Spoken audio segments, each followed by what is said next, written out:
जय हिंद एवरीवन। आप सभी का स्वागत है हमारे एग्जाम्पल प्लेटफॉर्म पे। और आज हम देखने वाले हैं स्टेट्स ऑफ मैटर यानी कि पदार्थ की अवस्थाएं। उस पे एक छोटा सा आपके सामने वीडियो क्लिप लेके आए हैं, तो इसको देखेंगे हम लोग। तो स्टेट्स ऑफ मैटर में मैटर के बारे में देखा जाए तो मैटर का मतलब होता क्या है बच्चे? मैटर का मतलब होता है पदार्थ, ठीक है। और पदार्थ की परिभाषा हम लोग हमेशा से बचपन से सुनते आ रहे हैं, वही है कि पदार्थ वो वस्तु है जो स्थान घेरती हो, जिसमें आयतन होता हो, उसे हम क्या कहेंगे? पदार्थ कहेंगे। तो पदार्थ को हम दो भागों में बांटते हैं। पहले एक फिजिकली यानी कि भौतिक आधार पर बांटा जाता है इसे, और फिर इसे कैसे बांटा जाता है? केमिकली यानी कि रासायनिक आधार पर बांटा जाता है। रासायनिक आधार पे बांटा जाता है इसे। तो जो फिजिकली पदार्थ को बांटते हैं तो यानी कि उसके स्टेट्स की बात करते हैं तो सॉलिड यानी कि ठोस, लिक्विड यानी कि द्रव, और गैस में इसको बांटा जाता है। जबकि दो और अवस्थाएं उसकी होती है, एक प्लाज्मा प्लाज्मा अवस्था, और दूसरी अवस्था कौन सी होती है बच्चे? बीएसए बोस आइंस्टीन कॉन्डेंस अवस्था। ये दो एडवांस अवस्थाएं भी और है, चौथी और पांचवी अवस्था, जिसके बारे में भी आगे बात करेंगे हम लोग। तो ये तीन मुख्य रूप से अवस्थाएं, ठोस, द्रव और गैस। और केमिकली और बांटा जाता है तो प्योर सब्सटेंस यानी कि शुद्ध पदार्थ में, और मिक्सचर यानी कि मिश्रण में बांटा जाता है। इस प्रकार पदार्थ को फिजिकली और केमिकली हम बांट के पढ़ते हैं। फिजिकली ठोस, द्रव और गैस, और केमिकली हम लोग शुद्ध पदार्थ और मिश्रण में इसे बांटते हैं। जब बात करते हैं हम इसके शुद्ध पदार्थ की, प्योर सब्सटेंस की, यानी कि शुद्ध पदार्थ की बात अगर करें तो इसको हम कैसे बांटते हैं? शुद्ध पदार्थ को कैसे बांटा जाता है तो देखें। तो शुद्ध पदार्थ को तत्व और यौगिक में बांटते हैं। तत्व और यौगिक। अब इन दोनों को बारे में भी आप परिभाषित इसको करें तो पहले से आपको पता है, क्योंकि ये सब क्लासेस में आप पढ़ चुके हैं। जनरल कॉम्पिटिशन क्या होता है? सिर्फ रिवीजन करते हैं इसका, और इस पे बेस जो क्वेश्चन आते हैं उसकी प्रैक्टिस हम लोग करने वाले होते हैं। तो तत्व और यौगिक। तत्व क्या है? एक ही प्रकार के परमाणु से बने हुए हैं, एक ही प्रकार के परमाणु से बने हुए हैं। जबकि यौगिक क्या है? आपको एक या एक से अधिक तत्व यौगिक के निश्चित अनुपात में मिलने से बने हुए हैं। जैसे कि तत्व की बात करें, मान लो आयरन हो गया। अब आयरन का एक टुकड़ा हम लोग लेंगे और इसे कितने भी टुकड़े में बांट देंगे, क्या रहेगा? आयरन ही रहेगा। दूसरा कोई अनदर सब्सटेंस से दूसरा पदार्थ नहीं बनेगा, वो आयरन ही रहेगा आपको। तो इसी प्रकार कंपाउंड की बात करें, जैसे यहाँ पे CO2 है, H2O है, ये सब कंपाउंड है। वाटर हो गया, कार्बन डाइऑक्साइड। अब कहीं का भी पानी ले लें, बिस्लेरी का पानी ले लें, हम नाले से पानी उठा लें, समुद्र से पानी उठा लें, वहां पे वाटर का जो कॉम्बिनेशन होगा वो यही होगा, H2O यानी कि हाइड्रोजन के दो परमाणु और ऑक्सीजन के एक परमाणु मिलकर एक आपको अणु बना रहे हैं। किसका?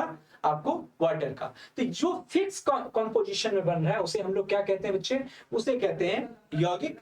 और यहाँ पे जो शुद्ध पदार्थ है उसे तत्व कहा जाता है। तो तत्वों को भी बांटा जाता है तीन पार्टों में। मेटल यानी कि धातु, मेटलॉइड उपधातु, और नॉन मेटल यानी कि अधातु में बांटा जाता है। इसमें आप बात करेंगे, इसमें देखिए धातु है क्या।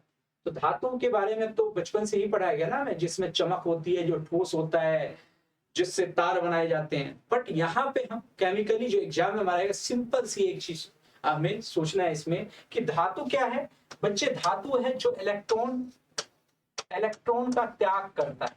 इलेक्ट्रॉन का क्या करता है?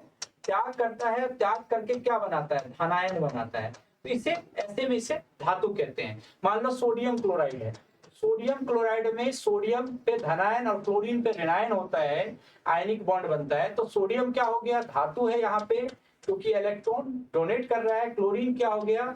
अधातु हो गया, क्योंकि इलेक्ट्रॉन का ग्रहण कर रहा है। और नॉन मेटल क्या होता है? जो इलेक्ट्रॉन को ग्रहण करता है, जो इलेक्ट्रॉन को क्या करता है बच्चे?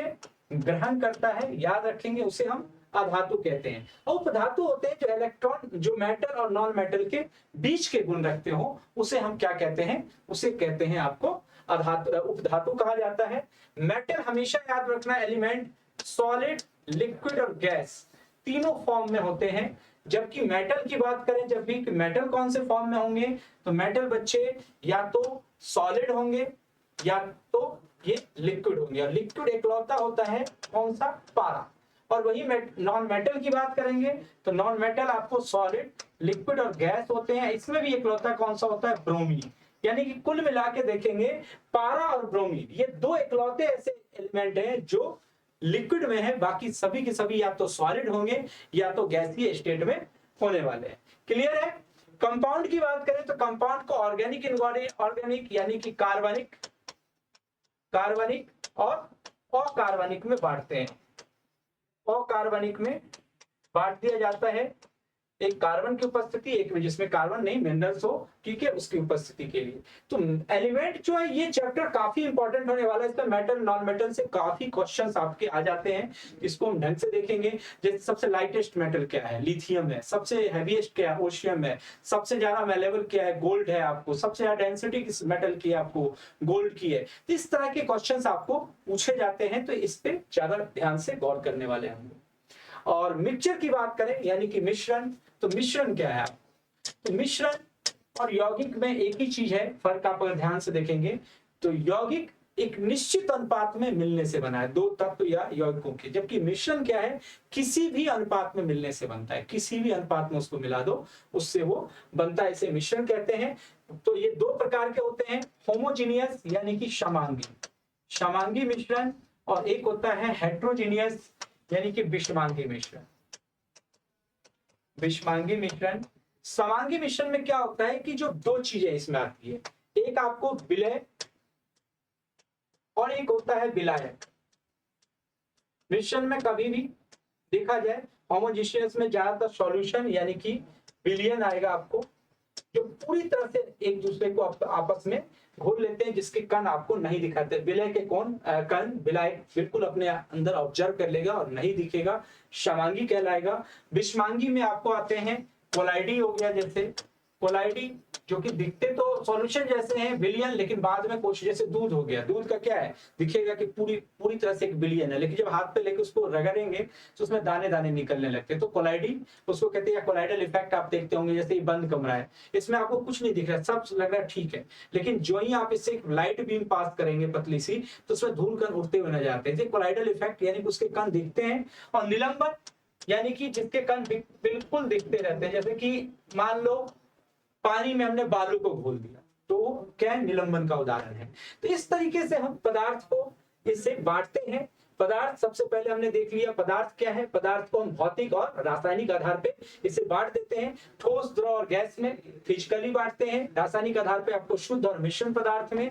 और फिर आगे जाके अगर हम इसे देखें तो प्योर सब्सटेंस में एलिमेंट और कंपाउंड आता है। एलिमेंट जो एक ही प्रकार के परमाणुओं से मिलकर बना है, कंपाउंड जो कई प्रकार के परमाणुओं से मिलकर बना है, लेकिन मतलब दो या दो से अधिक तत्व या यौगिकों से मिलकर, लेकिन निश्चित अनुपात में बना हुआ है। और इसका मेल्टिंग पॉइंट, इसका बॉइलिंग पॉइंट फिक्स होता है। इसको आप रासायनिक तरीके से अलग नहीं, इसको आप भौतिक तरीके से अलग नहीं कर सकते, सिर्फ रासायनिक तरीके से अलग कर सकते हैं। और अगर इसको देखें मिश्रण में क्या होता है, आपको इसके बॉइलिंग पॉइंट और इसके जो क्वथनांक और द्रव्यनांक दोनों इसके फिक्स नहीं होते हैं, और इसको हम सिर्फ फिजिकली ही अलग कर सकते हैं। तो ऐसी जानकारी के लिए जुड़े रहें हमारे प्लेटफॉर्म से, और हम फिर मिलेंगे अगली क्लास में एक नई वीडियो के साथ। और डेली रेगुलर क्लास के लिए आप एग्जामपुर डिफेंस वॉरियर पे, एग्जामपुर डिफेंस वॉरियर पे आप जरूर जुड़ा करें 3 बजे, जहां पे आपको इससे रिलेटेड सारे क्वेश्चंस कराए जाएंगे। और डेली जुड़े और डेली क्लास जरूर लें। मिलते हैं अगले वीडियो में। जय हिंद, जय भारत।